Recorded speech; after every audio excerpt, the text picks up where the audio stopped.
Hello everyone and welcome to Cinderful Gaming. I hope you're all doing well, I hope you're all staying safe, and most of all, I hope you're all fighting that war against the grey.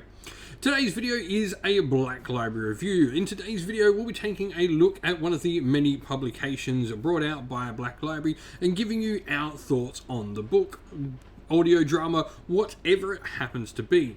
Now, I will say that we will try to keep this review to as spoiler free as possible, though there will obviously be points where we talk about things happening in the book. We will try to keep away from saying any of the major plot points, so you can go and read this book for yourself. We'll just give you our thoughts on whether or not we think it is something you may be interested in. So we'll use this video to instruct you on maybe is this sort of going to be a book that you would like to see.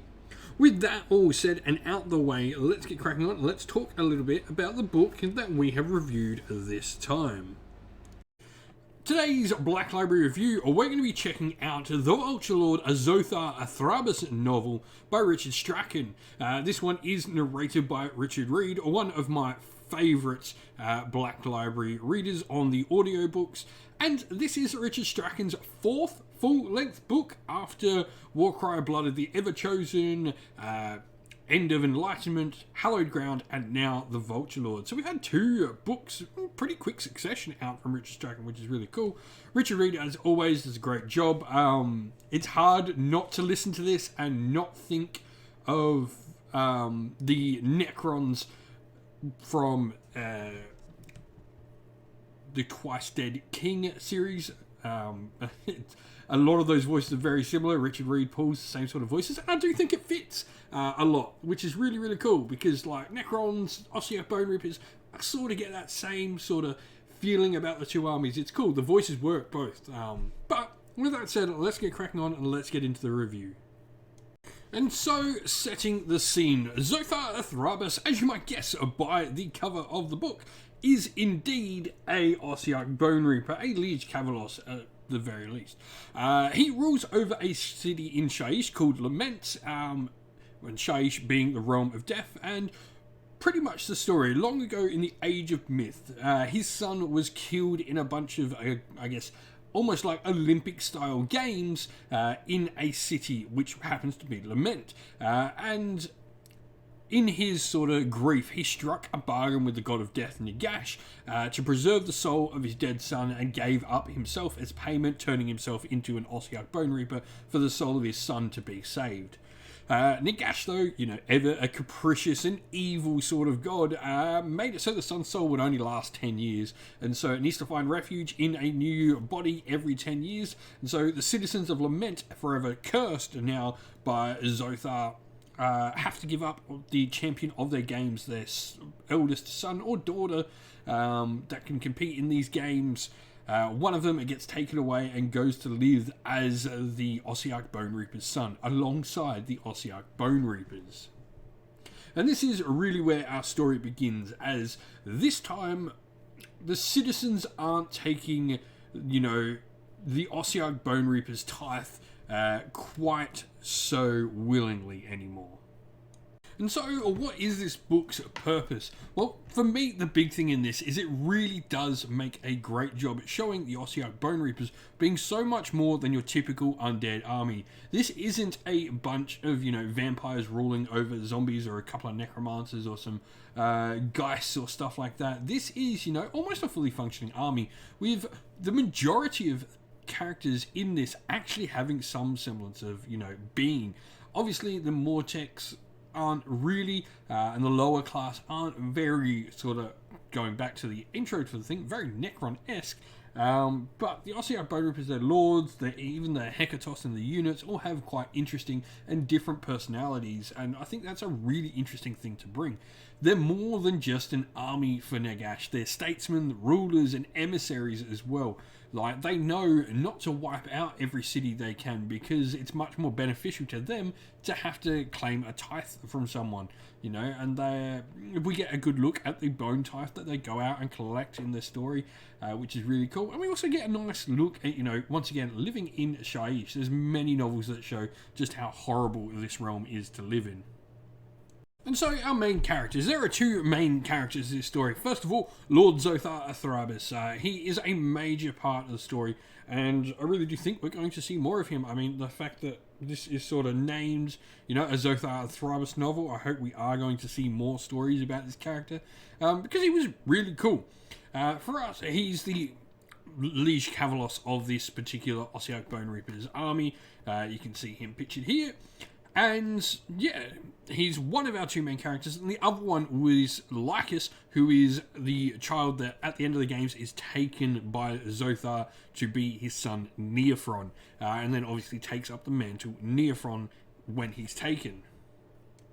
Now, what changes about these main characters through the story?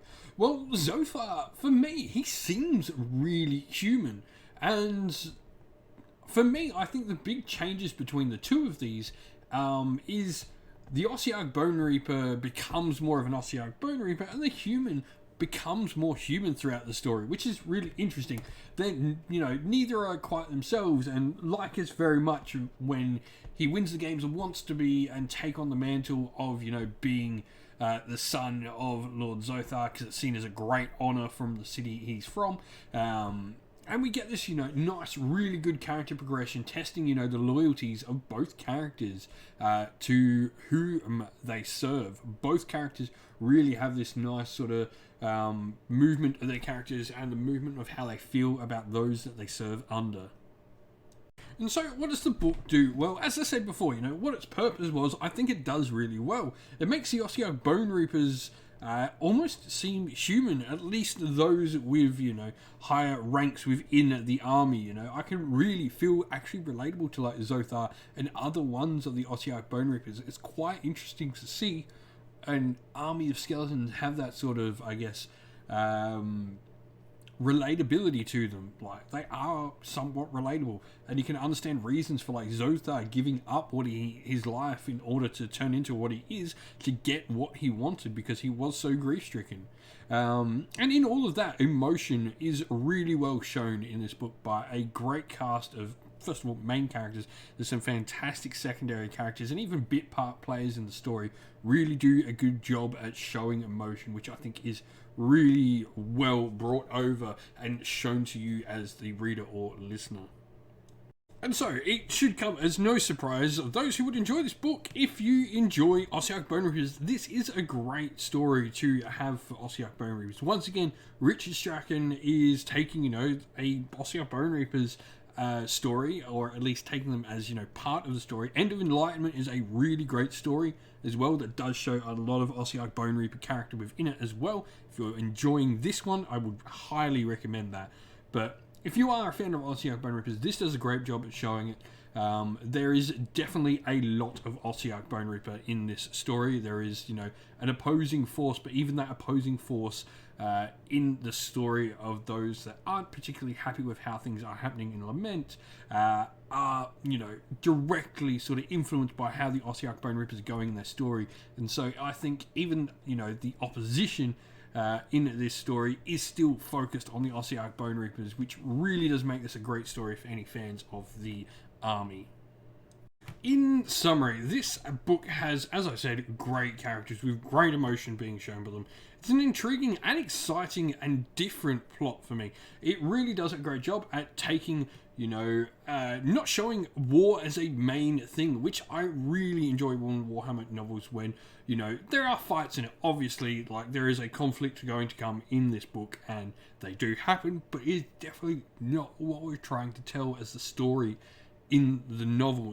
The conflicts within it are part of the story, not the story themselves, which I really, really enjoy. Which is interesting, because if you want like I said, a more war-sided novel with something much more fighty for the Ossiarch Bone Reapers, go listen to End of Enlightenment or read End of Enlightenment.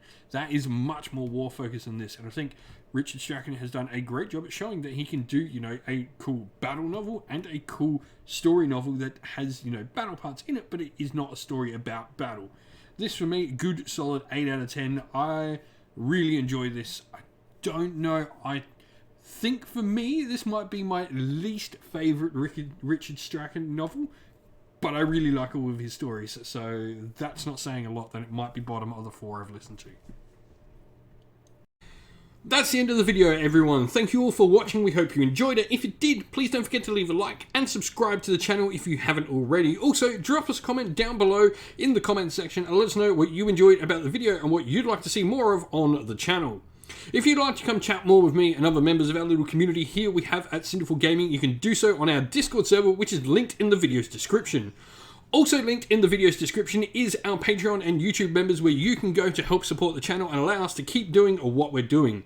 As a special thank you to our Patreons and YouTube members, we'd like to give them all a shout out. So thank you to our Patreons, Christian Weir, Soren, Greenskins Gaming, Kenny Lower, Outer on Shot First, Andrew Bowen, Nathan Fee, The Rising Ape, Q Dynamic, Anthony B, JJ Austrian, Average Wargamer, Domir, Mark Harvey, James Cater, Derek, and Giappy390, and to our YouTube members, Green Roots Gaming, Kenton Young, Ronya, Lock Lorick, The Johnny84, David Ellsworth, Wolfric Nick, Broken Chef, Ariana Edwards, Revenar, Pink Nico Fire, Robin Mankiller, and Monty's Tabletop Terrain. And lastly, a special thanks to Lady Witchfox Art, who does all the amazing artwork you see on the channel.